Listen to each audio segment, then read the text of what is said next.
Hola de nuevo. En este vídeo vamos a ver más concretamente ya los sistemas de representación en sí, ¿vale? Hemos visto un repaso sobre las dificultades que entraña representar la tercera dimensión en el papel. Hemos visto ejemplos a lo largo de la historia del arte de artistas interesados en representar la profundidad y ahora vamos a ver cuáles son las soluciones que nos plantea la geometría descriptiva, ¿vale? Decíamos que la geometría descriptiva es ese área del dibujo y de las matemáticas que estudian los sistemas de representación, las distintas soluciones que tenemos para representar la tercera dimensión en el papel, en una superficie bidimensional, ¿vale? Tienen muchísimas aplicaciones, ¿vale? Los sistemas de representación, los distintos sistemas de representación tienen aplicaciones en la arquitectura, en la topografía, en el dibujo científico, en el diseño gráfico, etcétera, etcétera, ¿vale? Vamos a ir seleccionando cada sistema de representación según las necesidades que yo tenga y el objetivo de mi dibujo, ¿de acuerdo? La finalidad. Bueno, pues dentro de los sistemas de representación, dentro de esta unidad, va a ser muy importante este mapa conceptual que tenéis aquí, ¿vale? Este esquema de los distintos sistemas de representación. Aquí lo vamos a ver recogidos y vamos a ver de dónde vienen esos sistemas de representación, ¿vale? Como os decía en clase el otro día, los sistemas de representación se basan en un sistema de proyecciones, ¿vale? Si yo tengo un objeto, ese objeto, lo que veo de ese objeto lo proyecto sobre el plano del papel, ¿vale? Sobre esa superficie plana. Ese sistema de proyecciones es lo que da lugar a los sistemas de representación, ¿vale? Dentro de los sistemas de representación, aquí tenéis un esquema en inglés, pero luego en la siguiente página tenéis en español, ¿vale? Dentro de los sistemas de estos tipos de proyección encontramos la cilíndrica y la lineal, ¿vale? En la proyección cilíndrica tenemos que imaginarnos el plano del papel o el plano del cuadro y un objeto que se proyecta sobre ese plano, ¿vale? ¿Cómo se proyecta? Pues según la proyección cilíndrica, los rayos de proyección, que aquí están muy bien representados con estas líneas en forma de flechitas, ¿vale? Los planos de proyección son paralelos entre sí, ¿de acuerdo? ¿Lo veis aquí? En el ejemplo que nos ponen nos dan un triángulo.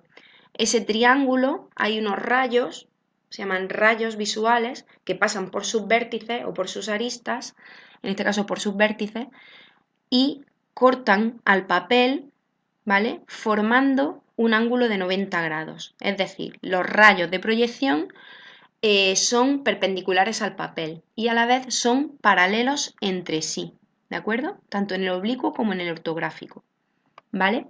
Esa sería la proyección cilíndrica. La proyección lineal, que da lugar a otros sistemas de representación distintos, en la proyección lineal tenemos el objeto, ¿vale? Y los rayos visuales parten de un punto central, ¿vale? Desde ese punto, que va a ser el punto que nosotros llamemos punto de fuga, ¿vale? Ese punto nos lo podemos imaginar como un foco que está iluminando a ese objeto y los rayos que emiten ese foco pasan por los vértices del triángulo en este caso y cortan al cuadro del papel a la superficie plana del papel en la proyección de esos puntos, ¿vale? Donde se cortan tendríamos la proyección de esos puntos, de esos vértices del triángulo. En este caso, como veis, los rayos no son paralelos entre sí y el objeto puede estar paralelo o no a la base del papel, ¿de acuerdo? Bueno, dicho esto, nosotros el otro día empezamos a estudiar ya la proyección cilíndrica ortográfica y dentro de esta, de la ortográfica, el sistema diédrico. Aquí os aparece como Multi-View Projection System, ¿vale? Las diferencias entre la proyección cilíndrica ortográfica y la oblicua. La cilíndrica ortográfica, en la cilíndrica ortográfica, como decía, esos planos, esos rayos visuales son perpendiculares al plano del papel, ¿vale? O al plano del cuadro. Mientras que en la oblicua, ¿veis? Forman un ángulo distinto al de 90 grados, ¿vale? De todas maneras, siguen siendo paralelos entre sí los rayos, ¿lo veis? Mientras que en la lineal no. Bueno, pues entrando más en detalle en la ortográfica, dentro de la ortográfica tenemos sistemas de medida, ¿vale? La ortográfica nos sirve para los sistemas de medida y para el sistema sonométrico, que es un sistema de perspectiva. ¿Qué diferencia hay entre los sistemas de medida y el sistema axonométrico de perspectiva? Pues que efectivamente los sistemas de medida nos van a dar lugar al diédrico y al plano acotado, en los cuales no vemos la figura completa. Vemos vistas por separado de un mismo objeto. En el caso del diédrico, que es el Multiview Projection System, vemos múltiples vistas, ¿vale? Por eso se llama multiview en inglés. En el diédrico vemos el alzado, el perfil y la planta, ¿vale? Por separado. Y en el plano acotado vemos solamente una de las caras, que es la vista desde arriba, ¿vale? Mientras que en la axonométrica, que también es un sistema de proyección cilíndrico ortogonal, vemos representado el objeto completo, ¿vale? En perspectiva, como estáis viendo aquí, ¿de acuerdo? Vale, en estos tres sistemas, tanto en los dos de medida, diédrico y acotado, como en el axonométrico, los rayos de proyección son paralelos entre sí y son perpendiculares al plano del cuadro o al papel, ¿vale? Lo único que en uno los vemos por vistas separadas y en otro lo vemos con una perspectiva, ¿de acuerdo? Ahora, vámonos al sistema de proyección cilíndrica oblicua, ¿vale? En el oblicuo, que es el que decíamos que los rayos de proyección siguen siendo paralelos entre sí, pero no forman un ángulo de 90 grados con el plano del papel, podemos encontrar los siguientes sistemas de perspectiva. Estos ya no son de medida, aunque nos sirven para medir la pieza, lógicamente, pero nos sirven para ver el objeto en su conjunto, ¿vale? Tenemos los sistemas de perspectiva caballera y la perspectiva caballera planimétrica o también llamada militar, ¿vale? Esos son los de la proyección cilíndrica oblicua. Esos son los dos que podemos encontrar, ¿vale? Como veis, en la caballera parece que el observador está como de frente a la pieza, ¿veis? Por eso hay una de las caras de la pieza que la vemos de forma totalmente paralela a nosotros, ¿vale? Mientras que en la planimétrica o militar, ¿veis? Parece que el observador se sitúa un poco más desde arriba, ¿de acuerdo? Todo esto tiene que ver con la posición que adquiere el observador con respecto al objeto representado, ¿vale? Y finalmente vamos a ver la lineal, ¿vale? La proyección lineal o lineal en español, ¿vale? Que da lugar a los sistemas de perspectiva cónica, ¿vale? Aunque en inglés se dice linear perspective, en español las conocemos como perspectivas cónicas, ¿vale? Que es la que más se asemeja a la vista que obtenemos con nuestro ojo humano o con una cámara, ¿de acuerdo? En la cual vemos una deformación de la figura, ¿veis? Las partes de la figura que están más cercanas a nosotros se ven de un tamaño mayor que las que están más alejadas de nosotros, que se ven de un tamaño menor, ¿vale?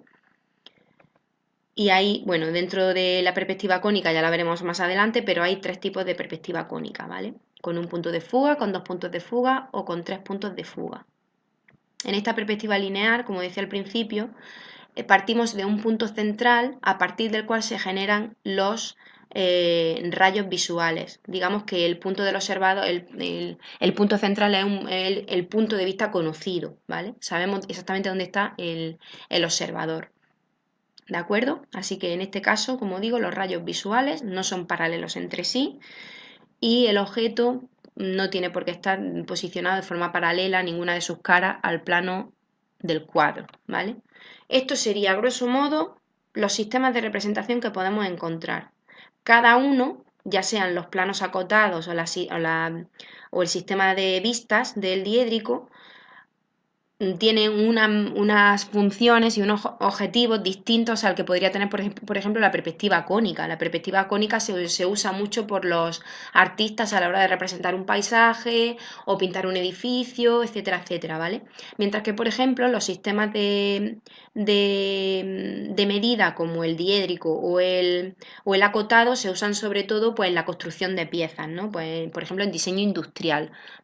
Estamos diseñando un coche, necesitamos ver las diferentes vistas que ese coche tiene y de una pieza de ese coche igual y nos van a servir como planos para su construcción posterior, ¿vale? Nos dan información distinta, una formación segregada por vistas con respecto a los sistemas de perspectiva en los que vemos el objeto en su conjunto, ¿vale? Bueno, pues en este vídeo ya hemos recogido cuáles son los sistemas de representación. Es súper importante que repaséis muy bien este esquema, deberéis conocerlo porque debéis identificar cuando yo dé un mismo objeto representado en diferentes sistemas, tenéis que identificar cuál es cada sistema, ¿vale? Así que es súper importante que lo repaséis y lo estudiéis bien. Lo tenéis también en español, ¿vale? Simplemente es una cuestión de que quiero que aprendáis cuáles son los nombres de los sistemas de representación en los dos idiomas, ¿vale? Y más adelante pues ya iremos viendo más detenidamente cuáles son las características de cada sistema. Ahora se ha hablado de los sistemas de las características principales, pero luego entraremos más en detalle, como hemos hecho con el sistema diédrico, para ver cómo es cada uno y cómo dibujamos con ese sistema, ¿vale? Así que aquí os lo dejo. Saludos.